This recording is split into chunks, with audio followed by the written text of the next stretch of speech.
Hey guys, check it out. I got a package from Mr. Corellian himself. And here's what's in the package, guys. 8 of the baddest and best bounty hunters in Star Wars. Those of you who know Mr. Corellian, he's a huge fan of bounty hunters. To me, he's really like the guru of bounty hunters. And a couple of weeks ago, I wrote him. I said, hey man, I need some loose bounty hunters to play with. Mine are mostly carded. Do you think you can lend me some? Without hesitation, he sent me a video outlining all of his collection and said, take your pick.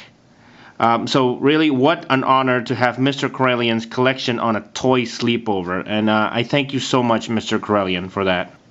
Now, in this video, I wanted to do something I've always wanted to do, which is display a collection of bounty hunters exactly the same way as was seen in Empire Strikes Back. And for that purpose, I'm going to use Mr. Corellian's Bosk, Forlom and Zuckuss, and Dengar. Han is not in the scene. And I will use IG-88, obviously. And as well as the Empire Strikes Back Boba Fett. A couple of other figures that I get to use, which I'm excited about because I never ever get to play with these, is Captain Needa, which really you can use any Imperial officer. I'm going to use Darth Vader. He is very important in this scene, as well as the Death Star Trooper. Again, really excited that I get to use this figure. I have not had a chance to open this or play with this, so I'm going to add that to my display. For the setup of the display itself, I'm obviously going to be using cardboard. I always have a lot of extra cardboard lying around. It doesn't really matter what color. In this case, I'm going to build a setup similar to what you saw in that picture, where it's a little bit of a room with a level on top here, some flooring where the bounty hunters can stand, and Captain Needa can be standing down here. And then I'm going to color the walls and draw some kind of control paneling on it, right? Wrong, guys. This time, actually, we don't want to do any coloring or drawing at all, because honestly, who has time for that? So let's get over to the computer, and I'm going to talk to you guys about Nyub Nyub's Universe. Here I am at Nyub Nyub's Universe YouTube page. Now, this is his logo. This guy is a legend in diorama making. He's probably best known to me as the Echo-based diorama maker at Celebration V. And you can see clips of his presentation on his YouTube page. As you can see there, this is a very, very large scale diorama. I mean, it's probably one of the most comprehensive dioramas ever made. But I'm not sure if many of you know how much of a resource this guy can be for amateur diorama makers like myself. So let's go on over to his actual website, nubnubsuniverse.com. Okay, here we are at the Nyub Nyub's Universe's website, and let me tell you guys, this website is just amazing. We'll enter the site by clicking on the Nyub Nyub figure, and this site has a lot of his works, his galleries, which I can't even begin to tell you how amazing they are. An example, here's a Death Star briefing diorama that he did. It pretty much looks like the movie. Basically, you'll see a couple of sections. The first section is Nyub Nyub's gallery. Section 2 is all the stuff that you will need to kind of do your own diorama at home. It's just such a tremendously helpful section. Now, here's what I want to talk to you guys about. In Section 2, there's a link where it says Nyub Nyub Decals. Okay, and if you go there and it says download and print out for your home dioramas. When you click on it, it says you can download any or all of my Photoshop textures, just save them to your desktop, print and glue to cardboard on Team Core. Check out how amazing this is, guys. He's got the decals from Episode 1 scenes, Episode 2, Death Star Conference. You know, if you want to make a Death Star diorama, you can click on that, and it's got all sorts of blast doors and decals that you can print and simply paste and glue on a piece of cardboard. It's just amazing what this site offers. For our purpose today, we're gonna go straight to the Star Destroyer bridge. Okay, this is gonna make my life a lot easier. And as you can see there, it's got the Star Destroyer blast door with shadow, wall A left, wall B left, wall C left, etc., etc. It's even got the control panels that I need. I mean, for someone who's making a diorama, this really will save so much work. So what I'm going to do now is print out some of this on a simple Microsoft Word file and print it out in black and white. Okay guys, what I've done so far is printed out a bunch of the paneling from the website and simply taped it onto this piece of cardboard, and later on this becomes the main wall of the display.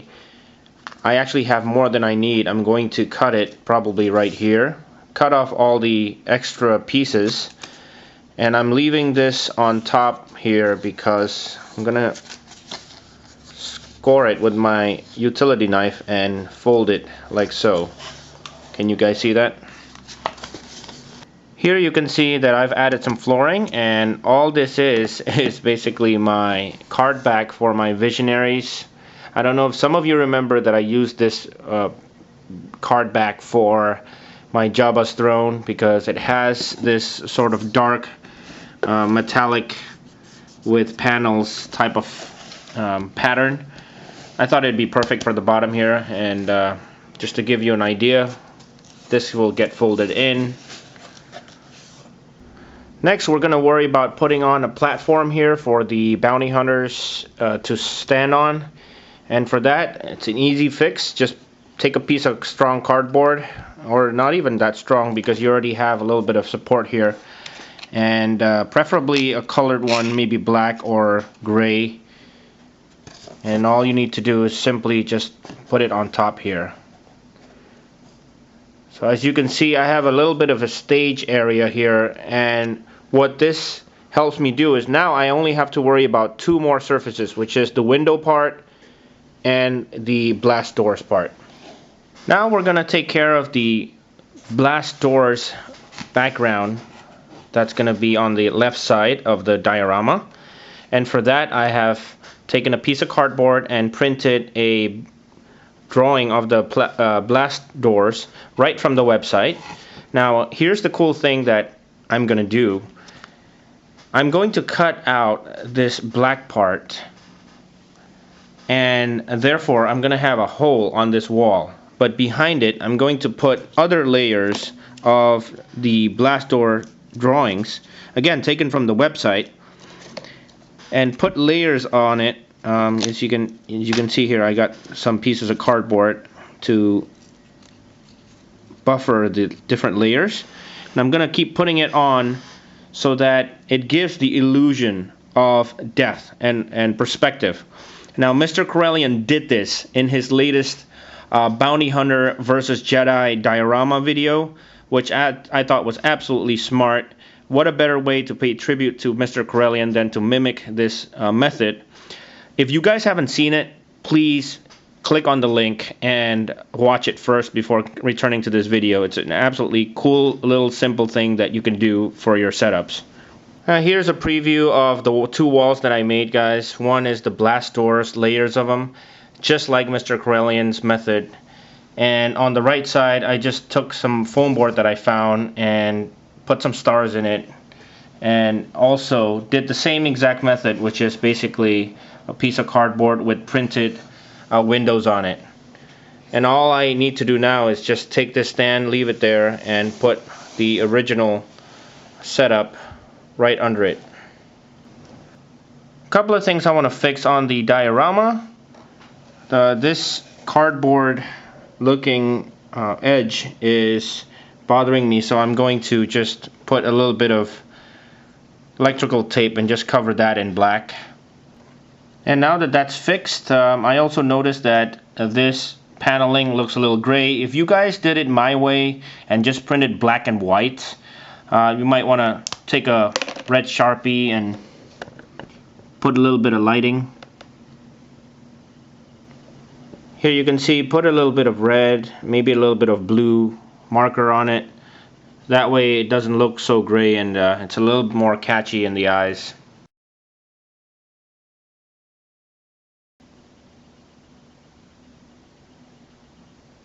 And here it is, guys.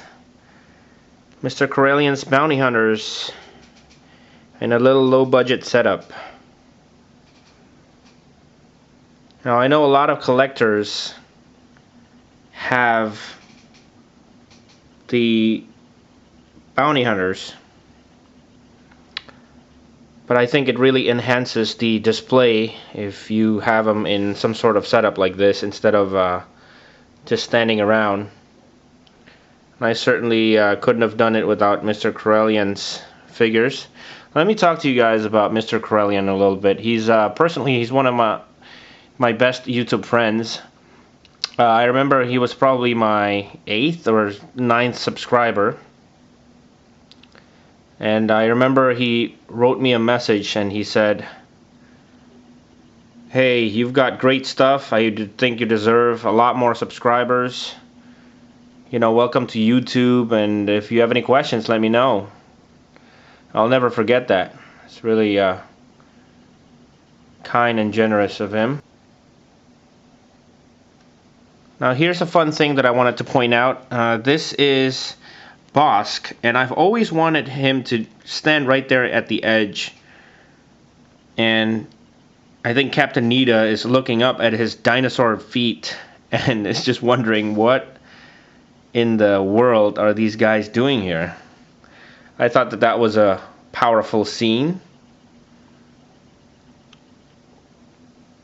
If anyone's gonna attempt to do this diorama, definitely I recommend you printing these labels out in color, and be sure to browse through Nyub Universe site. Make sure you tell him how great he is, because I don't think he's done, at the time that I'm doing this video, he hasn't done any stuff in a while, and I hope he does, because he's just probably one of the best diorama makers out there. Now you might have also noticed that a lot of my dioramas are always unfinished in some parts, and that's just because the way I want to set them up in my mind, I have a certain focus area of the diorama and I don't really care what happens anywhere else. So that's why you kind of see parts, you know, unfinished or kind of die off.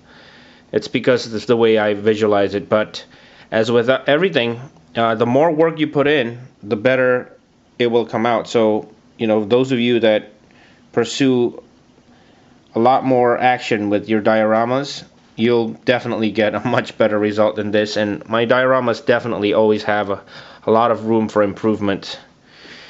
Giving you guys a look at the backside of this, these are just scrap foam boards and cardboards. So that's how I have it set up. Okay, nothing fancy about it. And you could always use other materials. I have always found cardboard to be the most plentiful, because you can get them free anywhere. And finally, a quick shout out to Daddy Ivo for giving me this extra Death Star Trooper. I actually, when I was making this video, I had wished for 2 Death Star Troopers, but I only had one, because as the picture showed, one was sort of walking his way to work.